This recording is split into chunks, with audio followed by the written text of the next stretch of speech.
తనపై వ్యక్తిగత ఆరోపణలకి MLA Dharmasri counter ఇచ్చారు. తనపై అసత్య ప్రచారాలు చేస్తే పరువు నష్టం దావా వేస్తాను అని ఎమ్మెల్యే హెచ్చరించారు.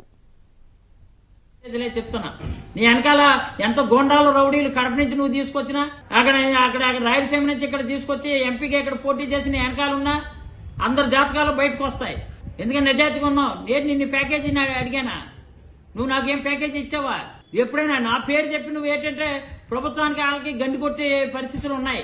ఎందుకంటే మీ నాన్నగారేమో మాతో ఉండేవారు కాబట్టి ఆ పేరు చెప్పేమో ధర్మశ్రీ మామనిషి అని చెప్పి నువ్వు ఎగ్గొట్టావు. నాణ్యలేనటువంటి వ్యాపారాలు నువ్వు చేస్తున్నాను ఎంతో మంది కోకోలలుగా వేలాది మంది మాకు వచ్చి చెప్పినా సరే ఎప్పుడు కూడా ఏ రోజు నీ మీద ఎటువంటి వ్యతిరేకంగా కంప్లైంట్ ఇవ్వలేదు. అది మీరు చూసుకుంటే వ్యాపారం వేరు రాజకీయం వేరని సున్నితంగా చెప్పి నీ కోసం మంచిగా చెప్పినటువంటి వ్యక్తిని కళ్ళు నెత్తి మీదకి వచ్చి మాట్లాడుతున్నట్టున్నావు. దయచేసి చెప్తున్నాను ఇప్పటికైనా. ఎందుకంటే నీ వ్యాపారం నీది, నా రాజకీయం నాది. రాజకీయంగా నేను ఎవరి దగ్గర కూడా చేయి చాచలేదు.